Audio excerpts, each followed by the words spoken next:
आज 1 एप्रिल 2025 पासून म्हणजेच नवीन आर्थिक वर्षासाठी देशामध्ये काही महत्त्वाचे बदल लागू होणार आहेत।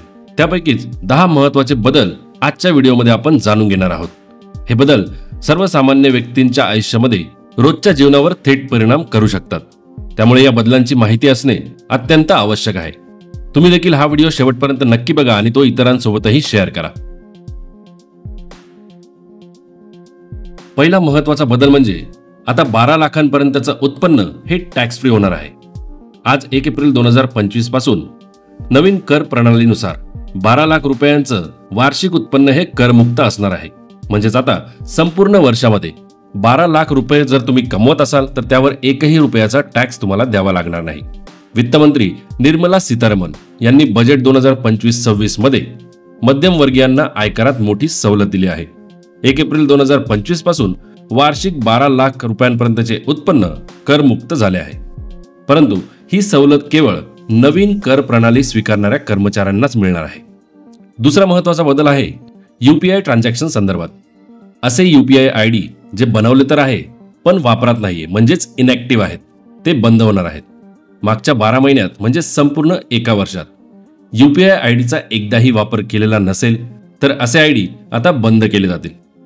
त्याचप्रमाणे national payments corporation of India NPCI ने 1 एप्रिल 2025 पासून निष्क्रिय इनॅक्टिव्ह यूपीआय आयडी आणि डॉर्मंट बँक खाते बंद करण्यास सुद्धा सुरुवात केली आहे। जर तुमचा जुना मोबाईल नंबर बँक खात्याशी जोडलेला असेल आणि तो जुना नंबर चालू नसेल तर यूपीआय ट्रान्झॅक्शन करताना अडचणी येऊ शकतात। त्यामुळे नवीन मोबाईल नंबर बँक खात्याशी जोडणे आवश्यक आहे। तिसरा मोठा बदल म्हणजे सीनियर सिटीजन्ससाठी फिक्स्ड डिपॉझिट आणि रिकरिंग डिपॉझिट म्हणजे FD आणि RD वरील व्याजावर TDS कपातीची मर्यादा ही 50,000 रुपयांवरून 1 लाख रुपयांपर्यंत वाढविण्यात आली आहे आणि इतर गुंतवणूकदारांसाठी ही मर्यादा 40,000 रुपयांवरून 50,000 रुपयांपर्यंत वाढवण्यात आली आहे। मित्रांनो, या संदर्भातील एक सविस्तर आणि डिटेल व्हिडिओ आपल्या चॅनलवर आधीपासूनच उपलब्ध आहे। तो व्हिडिओ नक्की बघा। व्हिडिओची लिंक खाली डिस्क्रिप्शन बॉक्समध्ये दिली आहे। चौथा बदल आहे LPG गॅस सिलेंडर संदर्भातील। LPG गॅस सिलेंडरच्या किमतीत बदल होऊ शकतो। तेल कंपन्यांनी 1 एप्रिल पासून घरगुती आणि व्यावसायिक गॅस सिलेंडरच्या किमतीचे पुनरावलोकन केले आहे, ज्याचा थेट परिणाम तुमच्या घरगुती बजेटवर होऊ शकतो। पाचवा बदल आहे डिव्हिडंडसाठी आता आधार कार्ड आणि पॅन कार्ड लिंक असणे अनिवार्य आहे।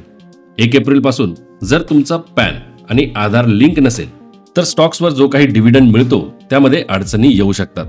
तसेच कॅपिटल गेनवरील TDS कपातही वाढू शकते। त्यामुळे आर्थिक व्यवहार सुरळीत पार पडण्यासाठी पॅन कार्ड आणि आधार कार्ड लिंक असणे आवश्यक आहे। 1 एप्रिल 2025 पासून बँक खाते, म्युच्युअल फंड्स, विमा पॉलिसी आणि इतर आर्थिक साधनांसाठी KYC आणि नॉमिनी म्हणजेच नामनिर्देशनाच्या माहितीची पुनर्पडताळणी म्हणजेच रिव्हॅलिडेशन आवश्यक असणार आहे। भारतीय रिझर्व्ह बँकेने हे निर्देश जारी केलेले आहेत, ज्यामुळे आर्थिक व्यवहार अधिक सुरक्षित आणि पारदर्शक होतील। जर आपण 1 एप्रिल 2025 पूर्वी KYC आणि नॉमिनीच्या माहितीचे रिव्हॅलिडेशन केले नसेल तर आर्थिक खात्यामध्ये व्यवहार करताना मर्यादा येऊ शकतात आणि ती खाती सुद्धा गोठवली जाऊ शकतात म्हणजे बंद केली जाऊ शकतात किंवा होल्ड केली जाऊ शकतात। त्यामुळे आपल्या वित्तीय संस्थेकडून म्हणजेच बँक किंवा इतर यांच्याकडून मिळालेल्या सूचनांचे पालन करून ती रिव्हॅलिडेशनची प्रोसेस पूर्ण करून घ्या। 1 एप्रिल 2025 पासून हॉटेल्स, रेस्टॉरंट्स यांच्यातील सेवांसाठी 18% GST लागू होणार आहे। म्हणजेच ज्या हॉटेल्स किंवा रेस्टॉरंटमध्ये प्रतिदिवस 7,500 पर्यंत दर आकारला जाईल तिथल्या सेवांवर 18% GST लागू होणार आहे। नंतरचा बदल किंवा नियम आहे बँकांसंदर्भात। 1 एप्रिल 2025 पासून बँकेमध्ये सुद्धा आता मिनिमम बॅलन्स म्हणजेच किमान शिल्लक रक्कम असणे आवश्यक असेल। खात्यात जर मिनिमम बॅलन्स किंवा किमान शिल्लक रक्कम नसेल तर अकाउंट होल्डरला दंड भरावा लागणार आहे। हा मिनिमम बॅलन्स किंवा किमान शिल्लक रक्कम ही प्रत्येक बँकेनुसार वेगवेगळी असते। यानंतरचा महत्त्वाचा बदल आहे पॉझिटिव्ह पे सिस्टमची सुरुवात 1 एप्रिल 2025 पासून होणार आहे। आता मित्रांनो, पॉझिटिव्ह पे सिस्टम PPS ही एक सुरक्षित पद्धत आहे जी चेक फसवणूक रोखण्यासाठी मदत करते। या पद्धतीत चेक देणाऱ्या व्यक्तीने आपल्या बँकेला चेकची माहिती आधीच कळवायची असते। म्हणजे जर तुम्ही कोणाला चेक देणार असाल तर त्याला तो देण्याआधी त्या चेकची माहिती तुम्हाला बँकेला देणे आवश्यक असेल। जेव्हा तो चेक बँकेत जमा केला जातो तेव्हा बँक त्या चेकची माहिती आधी दिलेल्या डिटेल सोबत तपासून पाहते। जर दोन्ही माहिती बरोबर असेल तरच चेकचे पेमेंट केले जाते. यामुळे खोट्या किंवा बदललेल्या चेकच्या फसवणुकीचा धोका कमी होतो. रिझर्व्ह बँक ऑफ इंडिया RBIने 50,000 आणि त्यावरील रकमेच्या चेकसाठी ही PPS पॉझिटिव्ह पे सिस्टमची अंमलबजावणी अनिवार्य केली आहे.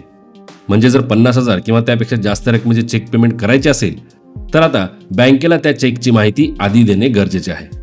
आणि बँकेतलाच आणखी एक महत्त्वाचा बदल म्हणजे काही बँकांनी 1 एप्रिल पासून त्यांच्या सेव्हिंग अकाउंट्स आणि फिक्स्ड डिपॉझिट्सच्या व्याजदरामध्ये बदल केले आहेत. तसेच काही बँकांनी ATM मधून इतर बँकांचे ATM वापरून पैसे काढण्याच्या मोफत मर्यादेत कपात केली आहे. आता ग्राहक इतर बँकेच्या ATM मधून दर महिन्याला जास्तीत जास्त 3 वेळा मोफत पैसे काढू शकतात. म्हणजे 3च्या वर जर ट्रान्झॅक्शन तुम्ही इतर बँकेच्या ATM मध्ये करणार असाल तर तिथे तुम्हाला चार्जेस भरावे लागू शकतात किंवा चार्जेस तुमचे कापले जाऊ शकतात. तर हे आहेत 10 महत्त्वाचे बदल जे आज 1 एप्रिल 2025 पासून संपूर्ण देशामध्ये लागू होणार आहेत. धन्यवाद. जय हिंद, जय महाराष्ट्र.